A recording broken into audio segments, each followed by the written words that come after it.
Hello, class ninth.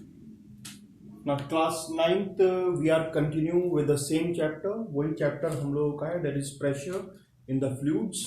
So, in the previous video, we have discussed about the Pascal law. Pascal law के बारे में हम लोगों ने discuss किया था. And according to the Pascal law, what does the Pascal says? It says you कि when the pressure is applied in a confined liquid, then it is transmitted, then the pressure is transmitted equally in all direction. उसका एक experimental demonstration हम लोगों ने किया था. We have taken a balloon, एक balloon लिया हम लोगों ने, बैलून को हम लोगों ने प्रेस किया, मीन्स के उसके ऊपर प्रेशर लगाया. तो जब प्रेशर लगाया तो ये प्रेशर क्या कर रहा है, ट्रांसमिट हो रहा है इन ऑल डायरेक्शन. उसके लिए हम लोगों ने क्या किया था, बैलून में ऑलरेडी कुछ होल्स हम लोगों ने कर दिए थे. तो इन होल से जो वाटर निकल रहा है it is with a same force. तो इससे प्रूव हो रहा है कि जो आपका लिक्विड है जब आप उसके ऊपर प्रेशर लगाएंगे तो it is transmitted equally in all direction. अब आते हैं, बात करते हैं application of the Pascal law. Pascal law की कुछ एप्लीकेशंस हैं, so many applications are here, but first of all let us take a hydraulic machine. Okay, hydraulic machine और हाइड्रोलिक जैक दोनों ही सेम है. अगर हाइड्रोलिक मशीन समझ में आ गया तो हाइड्रोलिक जैक भी समझ में आ जाएगा. So let us start with the hydraulic machine first. So hydraulic machine में हम लोग क्या करते हैं, we are having two piston. एक पिस्टन, एक आपका सपोज एक कंटेनर आपका ये है, यहां पे एक पिस्टन हम लोगों ने लगा दिया है. पिस्टन मीन्स के जहां से आप इसको प्रेशर प्रोवाइड करेंगे.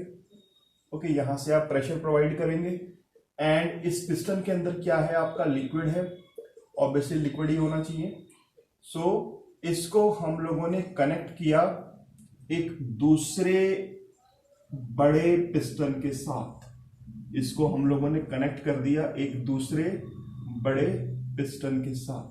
सपोज ये जो पिस्टन है ये काफी बड़ा है as compare to the first one.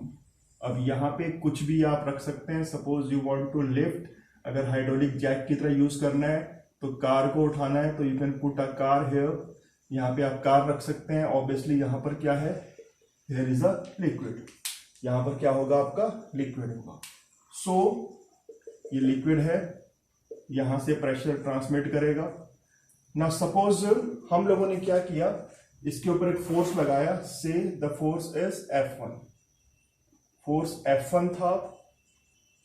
Area, suppose इसका area of cross section suppose it is A1 है. एंड जो प्रेशर क्रिएट हुआ वो कितना हुआ, P1 हुआ. ओके, ये P1 ट्रांसमिट होगा, इधर ट्रांसमिट होके इधर आएगा तो यहां पे एक प्रेशर क्रिएट करेगा. से प्रेशर जो क्रिएट हुआ से इट इज P2. इसका एरिया सपोज कितना है, A2 है. एंड जो फोर्स क्रिएट हुई it is F2. Clear.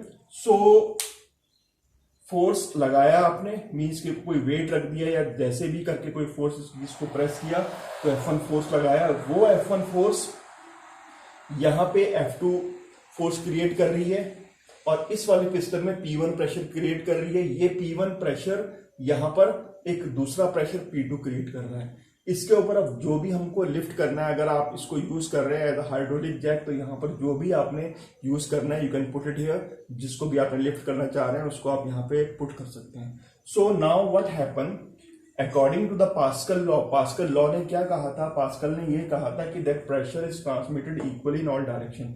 Means कि जब आप यहां से प्रेशर लगाएंगे तो वो ट्रांसमिट होके इधर आएगा. और कैसे आएगा, with equal value. Suppose 10 pascal लगाया था आपने, pascal is the unit of pressure also. So आपने 10 पास्कल प्रेशर लगाया तो 10 पास्कल ही यहां पर क्रिएट होगा. सो वी कैन सिंपली से कि यहां पे जो P1 है वो P2 के इक्वल है. मीन्स कि जो P1 है इक्वल्स टू है किसके, P2 के. ये कैसे आ रहा है आपका, by Pascal law. Okay, Pascal law आपको क्या कह रहा है कि P1 इक्वल्स टू है P2 के. अब देखते हैं इस P1 की वैल्यू कितनी है. प्रेशर इक्वल्स टू क्या होता है, सबसे पहले तो ये आपको पता होना चाहिए कि प्रेशर इक्वल्स टू क्या होता है, force upon area. So force upon area. P1 की अगर हम लोग बात करें तो P1 कितना हो जाएगा, F1 अपॉन A1। P2 की अगर हम लोग बात करें, तो it will be F2 upon A2। यहां से दोनों वैल्यूज, दोनों प्रेशर की वैल्यूज इसमें पुट कर देते हैं, so we get F1 upon A1 equals to F2 upon A2। Okay, so F2 को शिफ्ट कर देते हैं इधर, A1 को शिफ्ट कर देते हैं इधर, so F1 upon F2 equals to A1 upon A2। F1 तो अननोन फोर्स है, F2 आप निकालना चाह रहे हैं, तो F2 will be equals to what, F2 की जो वैल्यू आएगी, पहले इसको रेसिप्रोकल कर दो, F2 अपॉन दोनों इक्वेशंस को मैंने रेसिप्रोकल कर दिया। सो फ्रॉम हियर जो F1 आया, माय F2 सॉरी, जो यहां पे लिखते हैं F2 जो आया, F2 इक्वल्स टू कितना है, A2 F1 upon A1। Okay, and we know, हमें पता है कि जो A1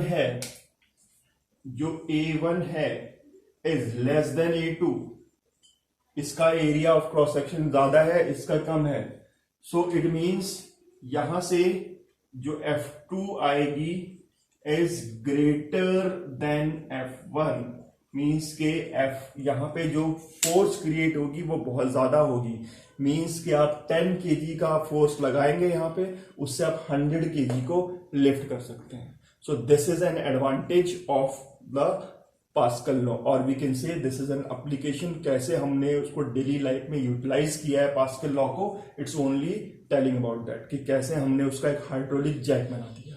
ऐसे ही इसी प्रिंसिपल पे आपके वर्क करते हैं हाइड्रोलिक ब्रेक्स ऑल्सो।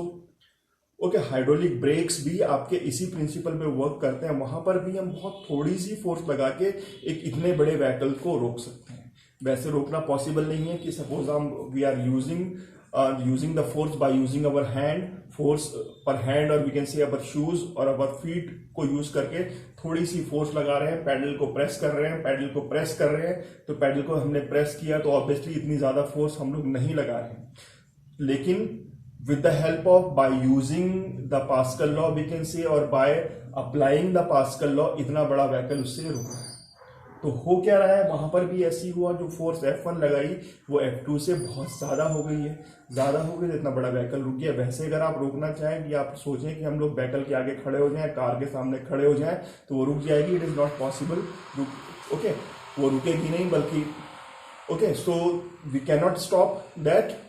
सो पास्कल का ये एप्लीकेशन है इन अवर डेली लाइफ, कैसे हम लोग पास्कल लॉ को यूज कर सकते हैं। So today children do one thing, ये हाइड्रोलिक ब्रेक्स का आपने डायग्राम बनाना है in your notebooks.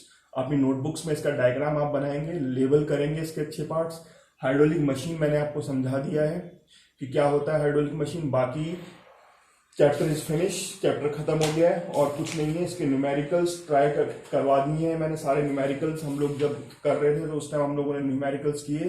Today I am going to give you few questions from this chapter, so please do those questions, and tomorrow we are going to start with the atmospheric pressure. Okay, कल हम लोग start करेंगे atmospheric pressure को। So till then, thank you very much.